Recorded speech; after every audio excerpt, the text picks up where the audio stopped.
I mean, I don't have any developing background. I do have some ideas, and I think I understand how things work. I understand how things work. But I was able to build something myself, and then, I mean, you can build a shop in a day. It's crazy. Yeah. These days you awesome. can. Yeah. And that meant that we only had to take pictures, think of a price point, and you start selling.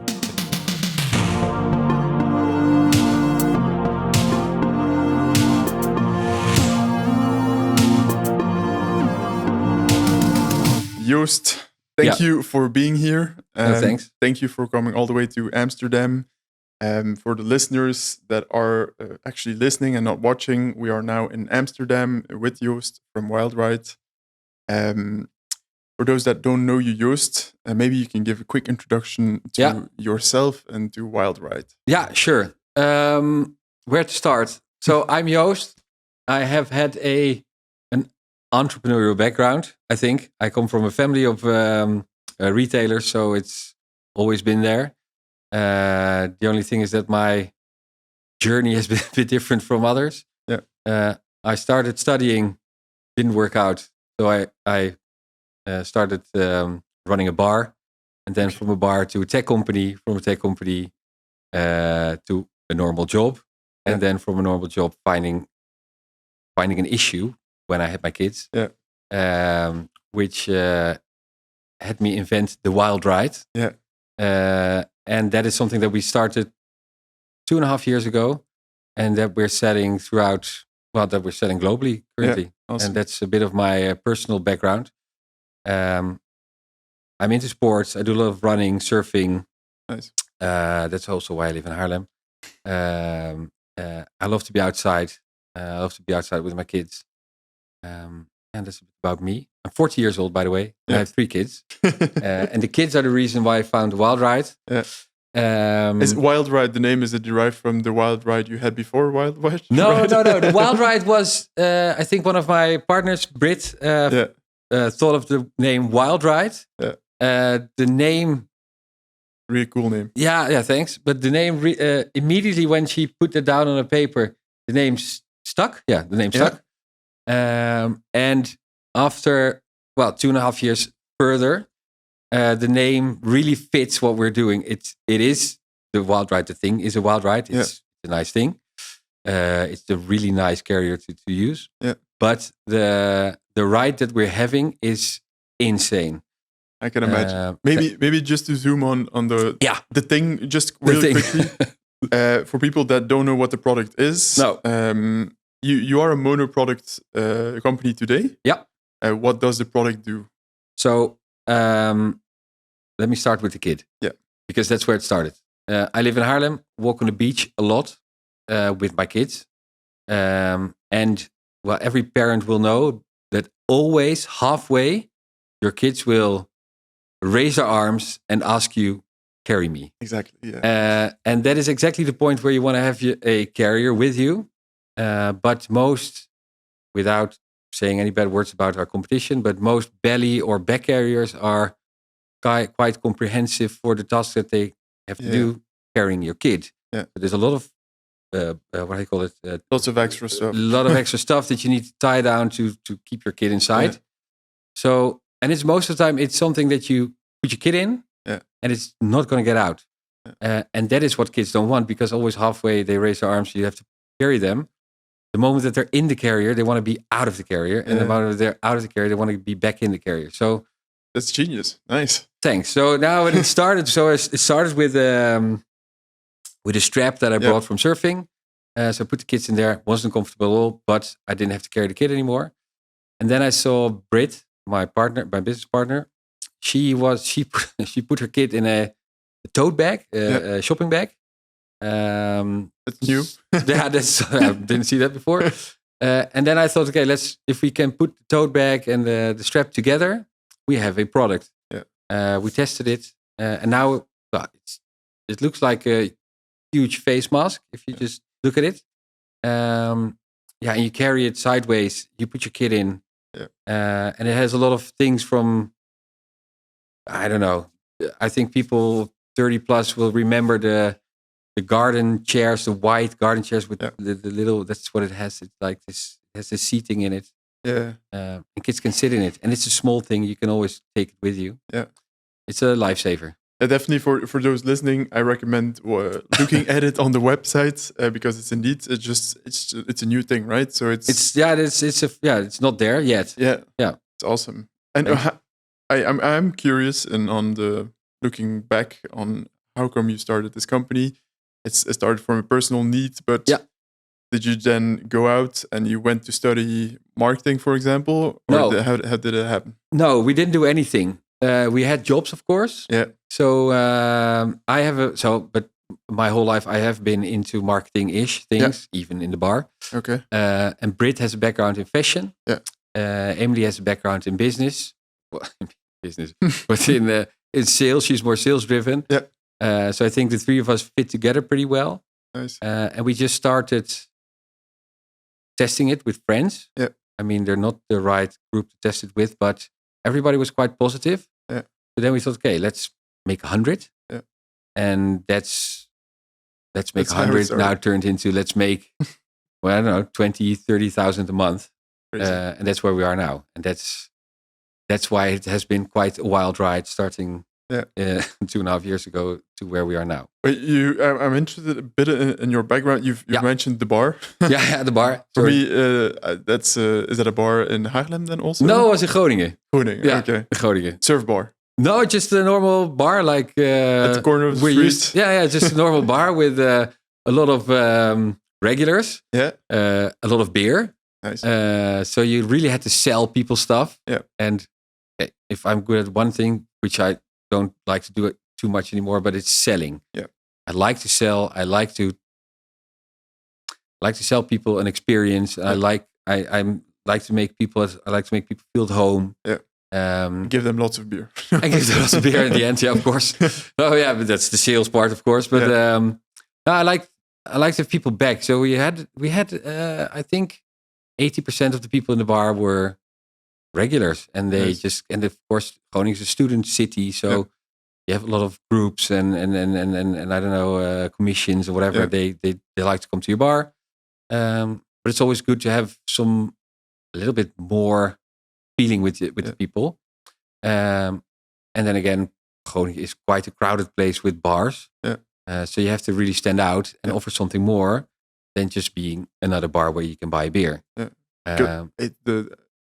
The only thing I love going to a bar, love going to restaurants. Yeah. Each time I'm there, I'm like, wow, this is a hard life for the owner, for the people working in there. Yeah. But I imagine though that it's indeed it's a beautiful learning journey. Definitely. I did it for 10 years, and after 10 years I was done with it. Yeah. But I started quite young because when I was only 21, 22. Yeah. 8 to 10 years, something like that. Yeah. But you learn to work hard. Yeah. You learn to work a lot. Yeah. You learn that you need to think about every aspect of a company, because it's not just pouring beers. It's also finding people. It's also get your financials in order. So I think it's a very good learning, which could be every small retail, could also be retail, whatever. Mm-hmm. I think it's a good learning school to have because you have to look at everything to get it functioning. Yeah, and that helps a lot. What I like about it is that it's actually there aren't many layers in between. So you have the customers that will actually come to the bar, and they will tell you, they'll give you feedback. And they give you feedback. Let's say in e-commerce, where you'll often say like you're in immediate contact with the customer, but in the end, there's a mail in between. You can ignore emails, let's say, but you can't ignore the person at the bar. So that's when we started Wildride, we don't like to do it too often, but we made a very clear decision to, especially when we started, to go to fairs, just to be there. I didn't want to be a fair company, because then you'll become a circus, and I don't want to be that. But going to the fairs also learns you a lot. You need to build, you need whatever, you need to feel what people think about you. But that's the point where you really get to talk to people. Yeah. And not only because you're quite focused on certain target audiences, and there you see that there's other target audience that you can add to your proposal as well, and that's also funny to learn. Quite interested to who's the other target audience? So grandfathers and grandmothers. Yeah. And they're not only target audience, they are also our sellers. Yeah. And that's very good because they have already been through the journey with kids. So I think after 6 months, we went to the first fair. Yeah. We didn't have any stock. We didn't have anything, but we just went. We had an idea though. Yeah. But there we heard, I think every grandmother or grandfather that was there, I heard them saying, buy this, you're going to need this. It wasn't there when we were young. And I know that you need this. And my back still hurts from that's why I'm walking like this. So it was a pretty good learning. So for gifting, and I mean that's super relevant. Yeah, super relevant. It's not something that you're thinking of when you want to start selling, because you think, okay, this for young parents. Mm-hmm. Yeah, you know exactly, which picture to post on Instagram to convince the young parents. Absolutely. Yeah. Then you ignore the grandparents. You ignore the grandparents, yeah. So that's why when we started opening up our ad strategy to a bigger target audience. Yeah. Nice. All right, and then from the bar. From the bar. You were done with it? I was done with it. What happened next? What happened next? So from that bar, I went to another bar in Amsterdam. But then I started. I was a co-founder of a tech company, Otios. With that company, we were a bit early in what we wanted to be doing. Yeah. What we did, we had this. What we found out is that a lot of e-commerce companies, and this was already in 2013, 14, something like that, I think. Yeah. Content works. Okay, that's something that I don't need to tell you anymore. Yeah. But this wasn't the case 10 years ago. People, if you were on a web shop or whatever where you were, marketplaces weren't that big either as well, at least not in the Netherlands. Mm-hmm. You would get one picture and that was it. So what we found strange is with buying DVDs and I think still VHS, maybe. Yeah. You couldn't watch a trailer at the point where you were buying the product. Okay. Yeah. So what we did, it's legal. We ripped the DVDs. We ripped the trailers from DVDs and VHS, and we put that online on our own e-commerce environment. Bol noticed this. Yeah. And said, "We want that." This happened at the same time that Paramount Pictures sent us a crazy letter that they were going to sue us that we were ripping their trailers. Wow. Then we said to Bol, okay, we're going to fix this for you if you fix this for us. And that's how it started. So that's how we got, we built a platform where brands could upload their video content, product videos, trailers, book trailers, whatever.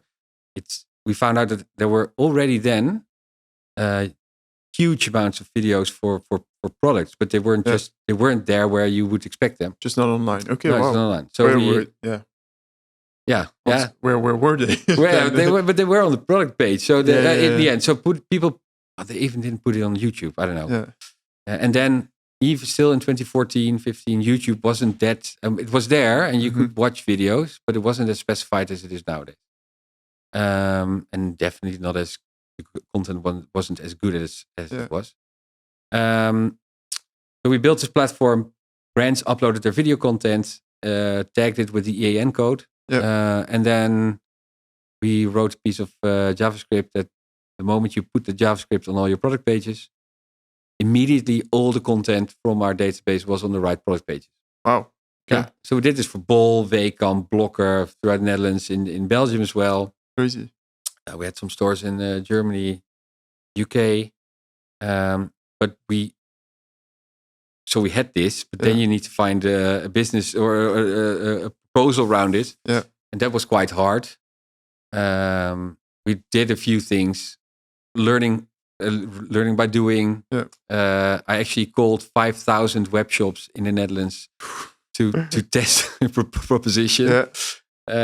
which was fun though because I learned from it. Yeah. It was hard, and I learned selling again, Yeah. which was funny. Funny, yeah, it was okay. So that in the end we had a few propositions. It worked. We were selling. We wanted to go large. Yeah. But then you get into this PIM system solutions. I don't know. Then it gets boring again. Yeah.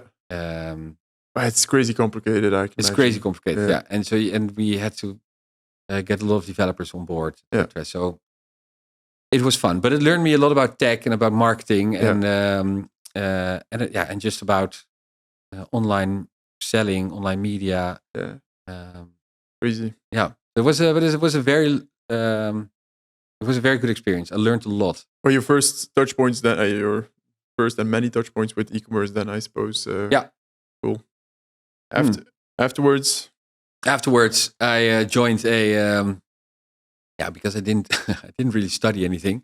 Let's not go down the cliche line. Study of what is it? Study of life. No, I went to an out-of-home company because I knew a bit about video. Yeah. I knew a bit about programmatic buying. That's what we did at Arteos, of course. Yeah. And then I set up a complete programmatic buying platform for an out-of-home company, Ocean Outdoor. Something that they use today, but also others buy into that platform. Cool. Yeah.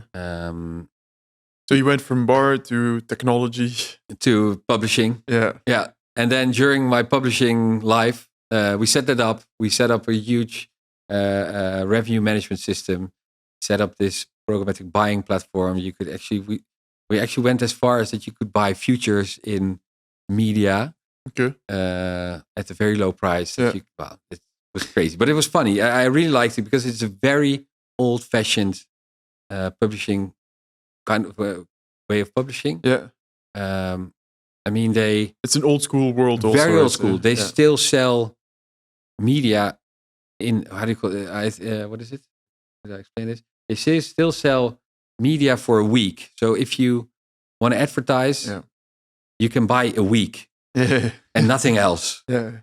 And that's crazy in where we are today. Yeah, exactly. I think. Yeah. So that is what made me think, and that's what made me think about a programmatic buying platform. So they sell for the whole week always.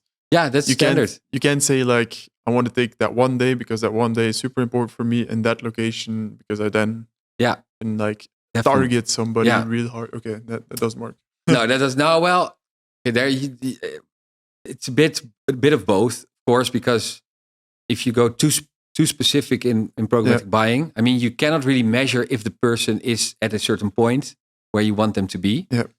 That would be very nice. Which is different, of course, from online advertising. Yeah. And in online advertising, you can also measure it, that they've really seen it. And that's something that you cannot do. But what you can do, I mean, there are no-brainers, of course. The moment that it starts raining and you're an ice cream seller, you don't want to have your advertising online. Yeah. Online, you don't want to have your advertising outside. That's one thing. But also, if you advertise in Amsterdam, it would be really appealing if you can say in your advertising, hey, Amsterdam, we are starting to sell whatever here today. Yeah.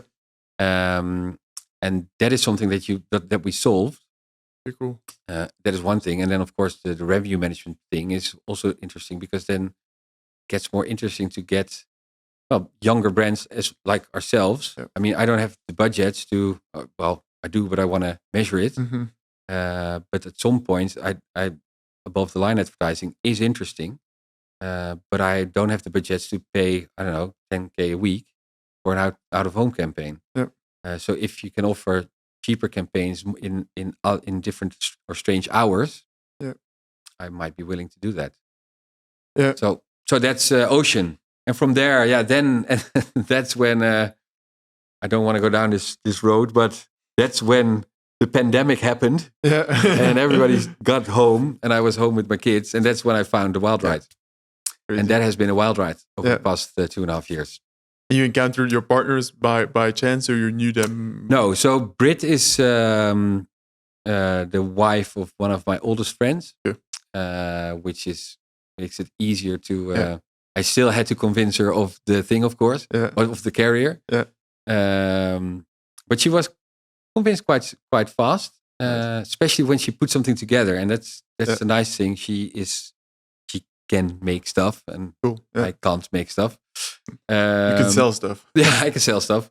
And Emily is a mutual friend, so she joined a bit later down the road, but she was convinced quite fast also. Cool. She actually bought one, and then she said, "I want to join. I want this. I want to join. This is going to be huge."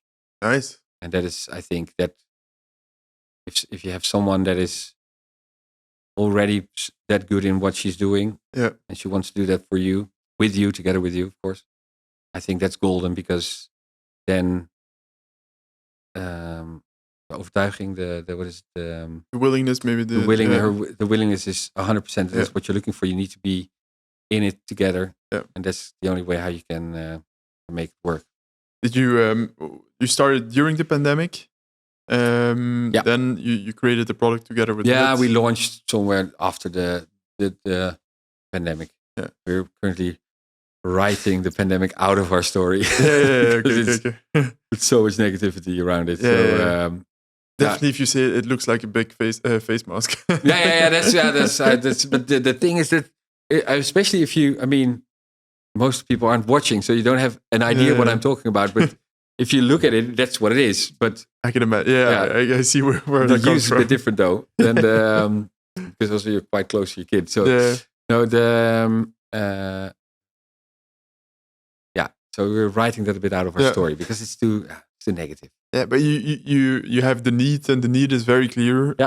And I can attest to that, because I have 2 kids. Yeah, and my oldest is 2.5, and she, like you said, she'll be asking me 5 minutes later, "Please, can you take me into your arms?" And then 5 other minutes later, or 5 meters later, 5 meters later, it's like, "Please, I want to run here." But that's exactly what it is. I want to take the bike here. I want to do whatever. And indeed, we've never had a carrier. No. We've often thought about it, but I take her on my your back shoulders, and on the shoulders, after 2 minutes, it's like my blood circulation. She doesn't say my blood circulation is cut off, but she means like my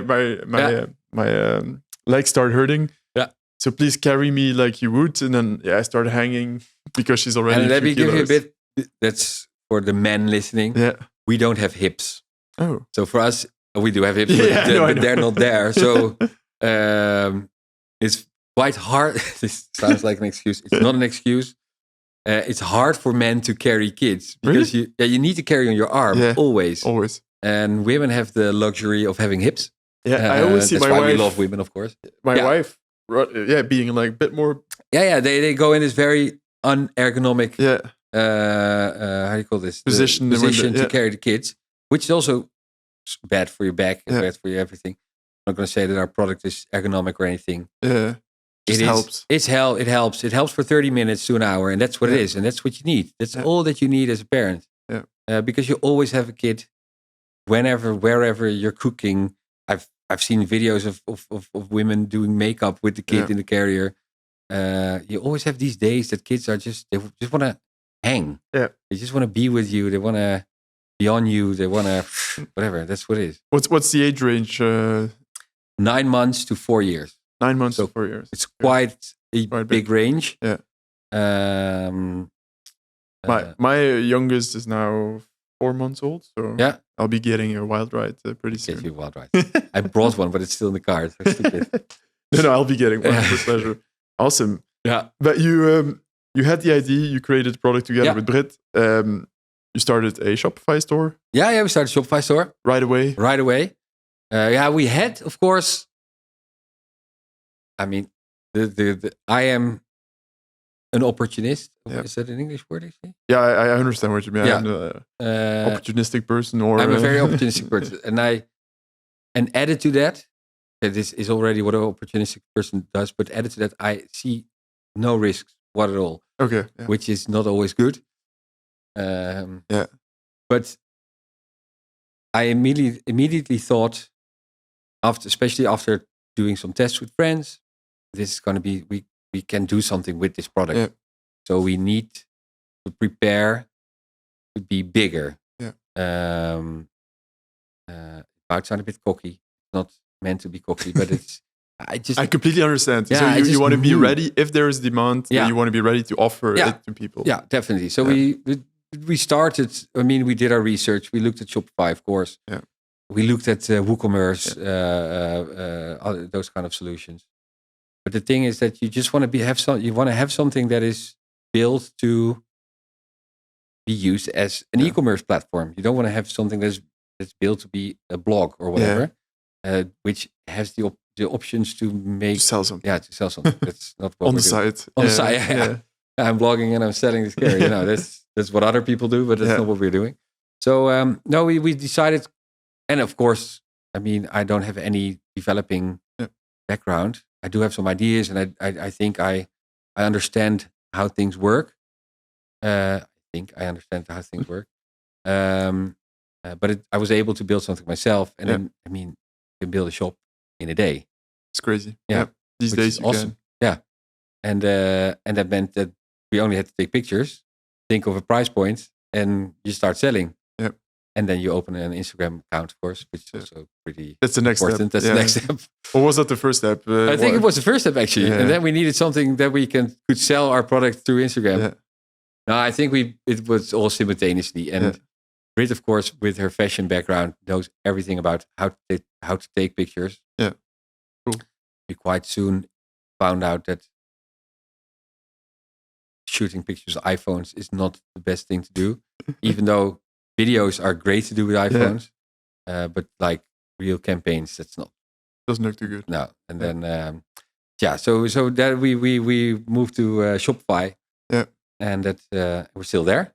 Shopify Plus by now. Yeah. Nice. I'm interested to hear, like, you launch a store. How do you get the first customers? You already mentioned you had your friends and so on testing things out. Well, we didn't do anything with advertising until last summer. Wow. Yeah. And I had to convince Brit about buying ads. Yeah. we quite fast found out that it really worked. Yeah.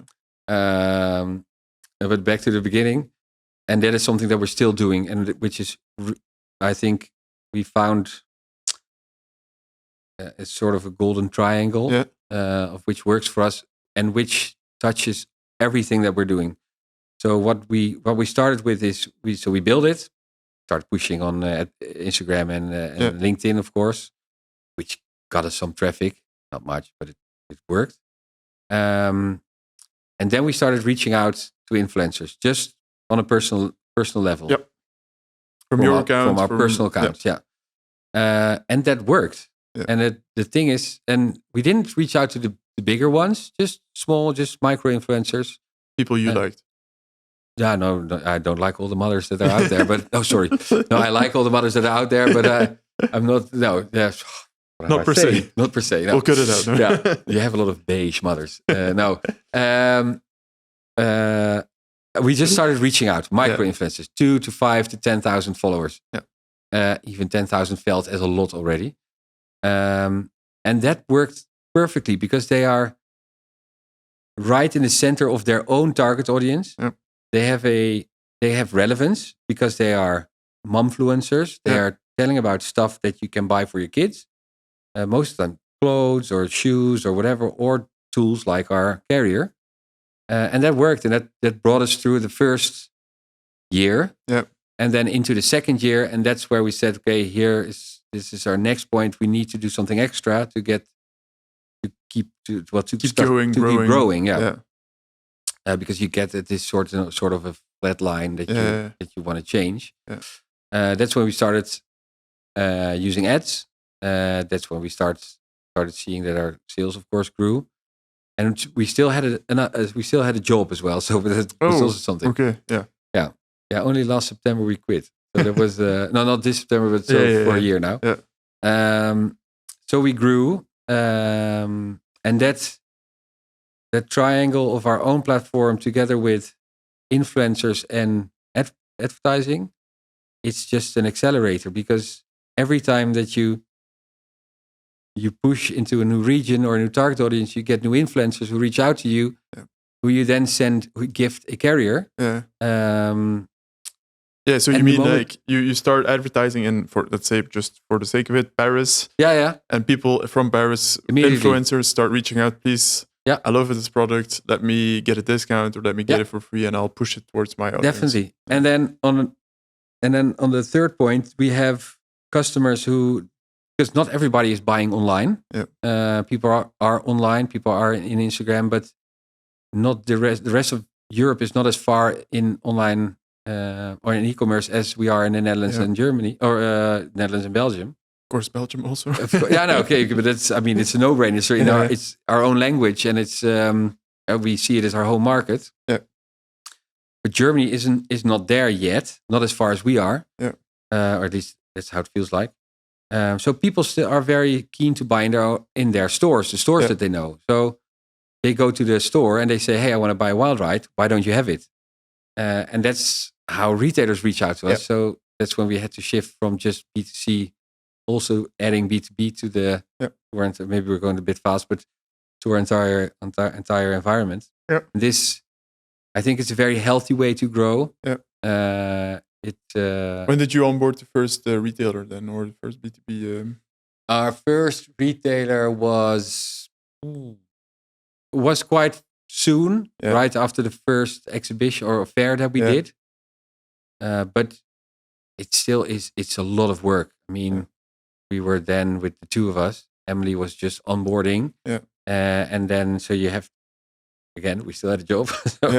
From 9 to 5, I had to I had my job. I had to take care of the kids afterwards. Take care of the kids. I had to pack all the orders. I had to keep the store running. And do some B2B. Do some B2B. And then you have to pack for B2B. You have to make invoices. I didn't have any program for invoices.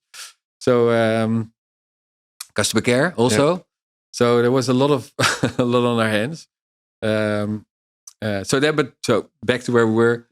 That golden triangle, that platform combined with Instagram, retail, and ads, that works insanely well for us. What we often also see with our clients and other people that we meet is that you indeed have you launch a campaign, you have those influencers starting to reach out, but then next to that you have those retailers indeed also starting to reach out. And a bit of both. Those retailers are on Instagram also, of course. Yeah, of course. Because they're looking to buy new types of collections and depending on the retailer. But then you have those consumers that will go to the retailer, ask for it. It's amazing. It's an amazing tactic. We were actually at in our industry, you have the Kind and Jugend. Sounds a bit nasty, but Kind and Jugend is the biggest fair in exhibition in Germany and Cologne. It's the biggest child industry. Children industry, I don't even know, in the world actually. But we had people just coming to our booth because they knew we would be there to buy. We thought you weren't allowed to sell there, but people just came to. I want to buy here. Thank you.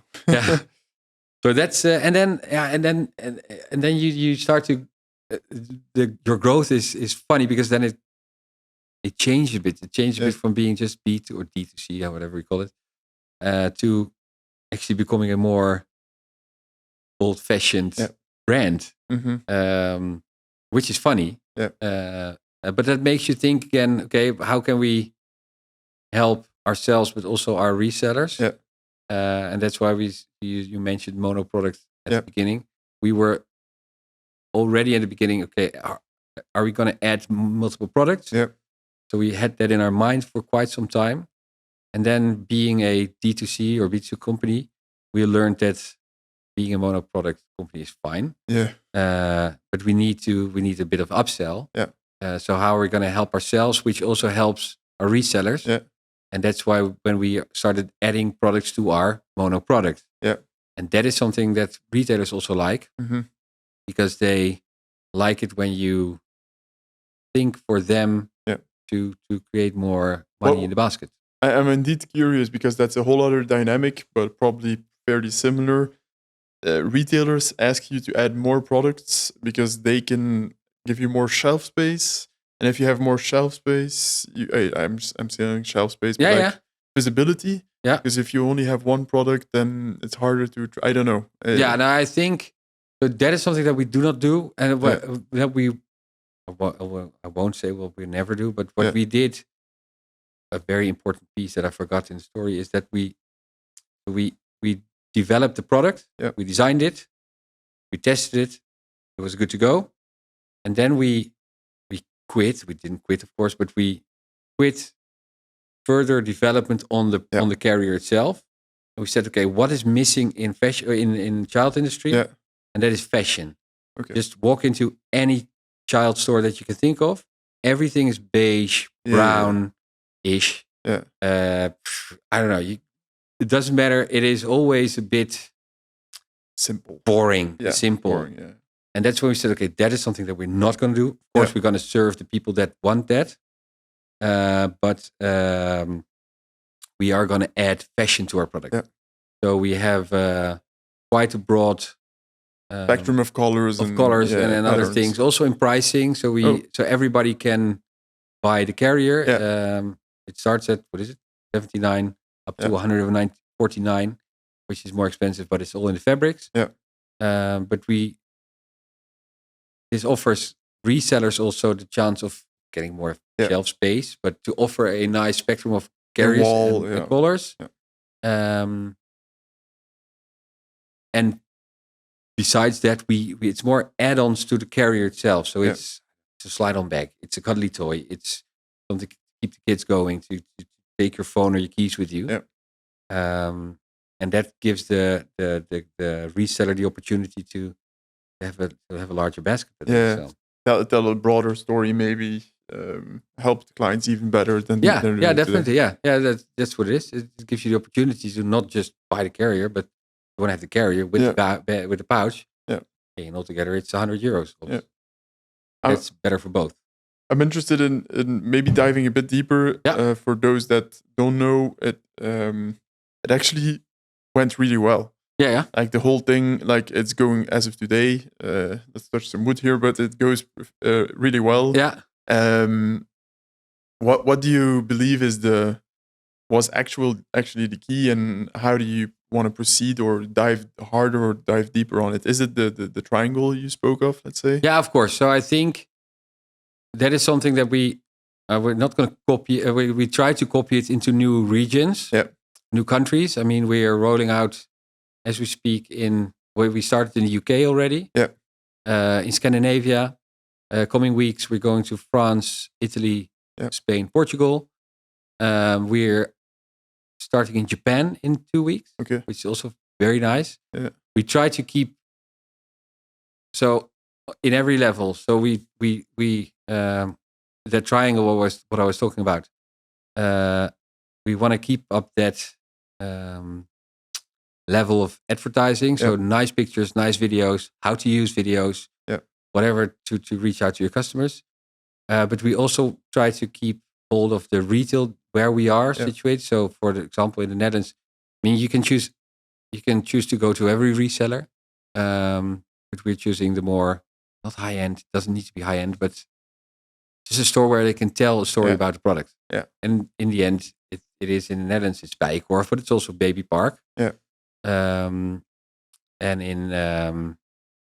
in France, for example, I would love to be in Lafayette. Who knows? But I also want to be in the child store around the corner. I don't want to be in the huge stores. I don't want to be in the massive stores. But we're just one of 10,000 products that just lays in on. No, that's what I want. So back to your question for growth. So you go in with advertising. You said we go in. Thank you. So we go in with advertising, and that's when we see that the ball starts rolling. And like immediately, because that's pretty nice. Most of the times quite fast actually. I don't know. Of course, you want to have it immediately. It also depends a bit on the region, of course. There's other factors in child industry that you don't know of, like local competitors. Have you seen any or not really? We have some local competitors, but we have it's not patented, but we have the rights of the model, the brand, etc. for globally. Yeah. So the moment that we see copycats, we pretty aggressively reach out to them on Friday afternoons at 4 when it's really hurting when you get let's cut it out. No, there's not really competition. There are of course some copycats from China, from Alibaba. But, I mean, when you order something there, you know what you're gonna get. Yeah. So it doesn't really feel like competition. It feels like broadening my market, which is fine. So, for example, in Germany, you have carrying consultants. Amen. Yeah, you also have them in Belgium, actually. And they have quite something to say in the child world. Yeah. It's funny, because in the Netherlands, it's smaller, but it's also there. Yeah. But it is a factor that you really need to take into account. And it's something that you really need to understand and talk to these people and help them because they help you. Yeah. And the same is in France. So you have to walk a bit. It's a thin line. You can reach out to influencers, but you need to have to talk to them as well. And that gets the ball rolling. But then in the end, what really going a bit from the, what is it? Sort of that. I think it's just having the team of people that you have on board who really believe in every step that you're going to take, and really dare to take that next step. Yeah, it's pretty cliche to say team, of course. So it's a tooth.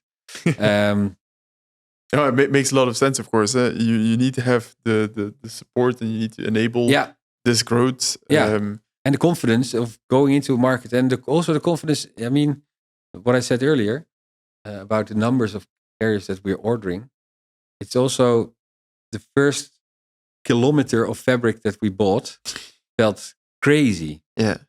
And now we're buying streets. Yes. Well, no, I can drive on my own fabric from Haarlem to Amsterdam and back. Crazy. In one color. Yeah. And that is huge. That is insane. Yeah. And it's, I mean, then still we're a small player. Yeah. But that's crazy. And that's the things that you need. And that's the confidence that you have to have together of saying, okay, next week we're going to buy 30 kilometers of this fabric. Yeah. Now, 30 kilometers? Oh my God. Yeah. I ran a marathon last week. I could have run the marathon on my own fabric. Wow. But that's was going through my mind a few times. So that felt crazy. That's a crazy really metric indeed. That's how I like to order. Buy it in marathons. Just buy 42, fabric. Just please. Yeah. But what I'm actually what it feels like is that you actually have something in your hand, let's say, that's pretty unique, and lots of our customers have good products, but they actually need to fight competition the whole time, let's say. Yeah. Make sure that they're one little step ahead. In your case, you'll probably have bigger competition coming in. I don't know. From ourselves. So we compete with our own resellers. For example. That is, of course, that is something that we are experiencing now. Yeah. Which asks a lot of our focus to see the right strategy. What is the right strategy? Because you're not allowed, of course, to make pricing agreements. Yeah. You also, together with your resellers, don't want to drain your product down. The pricing has to be cheaper every time. For example, we don't do anything with Black Friday. Okay. I just don't do it. I don't believe in it. I think it's bad. Let's not make not an activist, but but it's bad in general. I think it's not good to keep buying more and more stuff. Yeah. So we said, okay, we're not going to do that. Yeah. Let others do that. But that's going to hurt us during that period. Yeah. We do different things. So what we do is that if you buy one with us during that period, we donate a carrier to a certain charity. Yeah. Because we carry, by the way, also carrying charity, which is funny, of course. So I think it's, it's hard to explain, but it's just, I think it's creativity that the three of us have to see the bigger picture. Yeah. Always keep seeing the bigger picture. where could we be? Same with the modeling things that we have. Yeah. The moment that we it costs a lot of money. It's a huge investment. I mean, It's crazy. especially in the beginning, it's insane. It goes to 100,000 for 100K for the world. Yeah. So that really feels like, oh, do we need to do that? But the moment that you're doing it, the moment that you won't do it, you're gonna hate yourself the rest of your life that you didn't do it when a competitor comes by. Yeah. And just says, okay. And because I feel like it's the countries that you mentioned. Again, from experience, you often see people going to one country trying to dominate. Dominate is a big word, but grab a market share in a certain country. Yeah, you're going in a few countries at the same time. Definitely. Is that part of the strategy? Like, let's grab as much market share and as much eyeballs in general as possible? I think it's more, yeah. I think that's, it's a bit. I think that's a bit of our story. It's just let's go, and we'll see what happens. And of course, it's harder when there's already competition, which already have a market share, etc. Yeah. But in the end, if you don't do it, nothing is going to happen. Yeah. And that is what we do. We just go in there, and I think that the tools that we have enable us to do this. So without advertising for Shopify too much, but if I didn't have Shopify, I could have never gone to Japan. No. Yeah. Added to that, all the AI tools that are there currently, which enable me to just translate our entire store into Japanese all at once. Yeah. Have our distributor read it, and let's go. Yeah. Same with. It's crazy how fast you can go these days. Yeah. Same with what I said before. Also, because I think that's also an important aspect of what we're doing, that we're all self-funded. Yeah. So we did everything ourselves. We grew from revenue, not from investments. Yeah. That also gives us the opportunity to make our own choices. Yeah. Instead of having to have a call every week with investors to explain what we're doing. Yeah. And why am I putting more money into, I don't know, we're going to test text advertising. I want to do that. I want to see what's happening, what it does. I mean, I heard that it works in the US. Yeah. So why shouldn't it here? Yeah. And I don't want to explain to an investor that I'm going to spend €40 a month on a fee for a text. I don't know. Yeah. I don't want to do that. Is it advertising specifically? Is that something you do in house? No, sorry. No, advertising we have because I think there's a few things in this that I can do. Yeah. And I think I would definitely be able to do advertising myself. Yeah. But there's other people who are better at it. Yeah. And I'm willing to pay for that as well. Yeah. I think that's fine. We are using Blauwe Monsters. Yeah. They're not a typical advertising company. Not at all. Yeah. They're not a typical media agency as well. But what they do very well. They explain to me pretty well what I should change and could change in our website, or in our store to make things better. But they operate quite agile, very smart, very data driven. Cool. They help us with we recently integrated Billy Grace as well. Yep. It's an AI tool. Awesome. We didn't really start. We started. They are collecting data. Yeah. But already I see the opportunities for the time to come. Especially, I mean, obviously we're not running that many campaigns, but for me it feels like we're running a lot of campaigns. I think we have. There will be a lot of money going out there. It's a lot of money going out, but I mean we see exactly what comes in again, and that's really funny. But if you've asked me a year ago that I would spend this amount of money every that's crazy month on advertising, I would have laughed. Yeah. No, but they're helping us pretty well along the way, and it gives us the opportunity to add these kinds of tools and to test with it. And I mean, we only have to decide with the three of us. And if it works, and we can go on. And if it doesn't work, I'm also free to kick it out and definitely do something else. And that's helping us to grow faster and faster. And that's awesome. And going back to competition, I think that we need to grow fast because, of course, someone will think of something similar, different from our model, and then they are lucky because we created the market for them. And in the end, it makes us sharper again because we need to fight someone. Do you specifically focus on like the moats, so the way you can protect yourself or protect your company is in this case, I would believe it's more brand related, making sure that Wildride is products, awesome. Brand and product. So we are protecting the model itself, the carrier itself. If you make a similar carrier, you'll be there. we'll know. We'll notice. So no, it's something. What I said, it's something you need to do, and it's you protect yourself with it, and that's good to do because otherwise there would have already been three competitors, which are not there anymore. Do you do any specific things? For example, on the advertising, it's always interesting to hear. You can advertise on maximum conversions, but you advertise, for example, on more awareness just to capture more brand recognition. Yeah, that's something that we didn't really have a full year. We're only existed for 2.5 years. So we don't really have a full year to compare. So that's something that we're building now. But what we are already doing now is that we say, okay, October, for example, is a very bad month in e-commerce and retail. Not that bad though, but different from other months. So for next year, I want to shift budgets from conversion more to awareness. Maybe not even in social, but or online, but maybe I want to do some out of home advertising. Above the line, I don't know. I love to look at Mr. Marvis.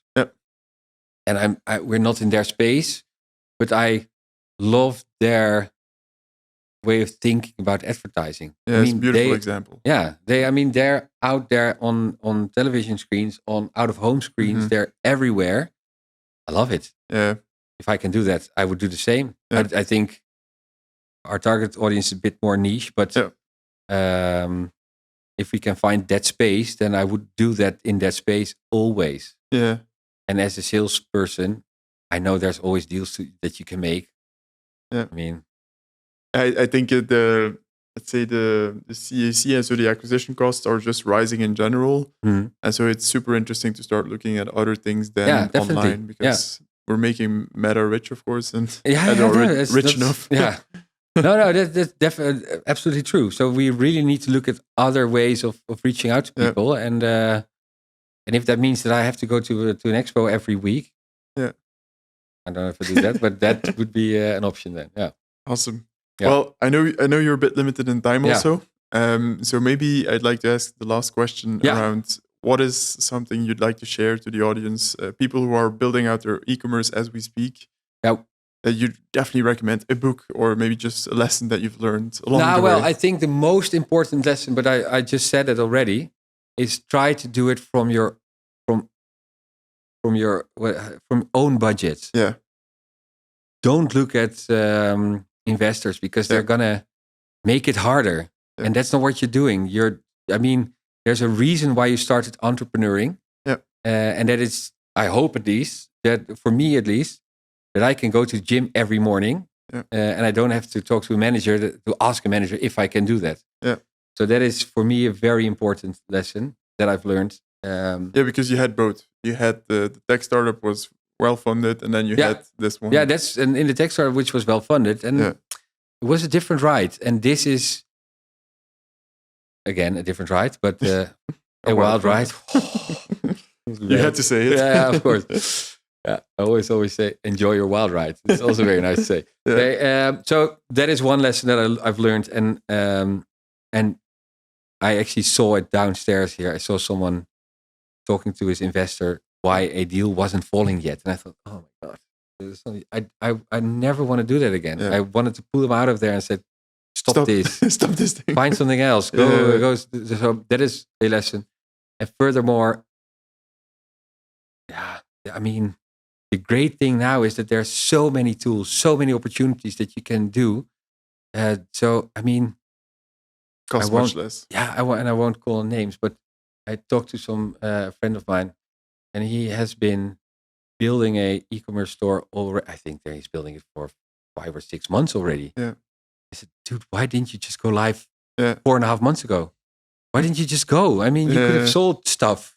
In the meantime, you could have sold lots of stuff. Of course. You would have made money. And now you were looking for money to build your e-commerce platform. Again, we're going back to that. Yeah. But just go. I mean, that's the only thing that you can do. Just go. There's nothing can't be done. How do you say this? Nothing you can't do, or...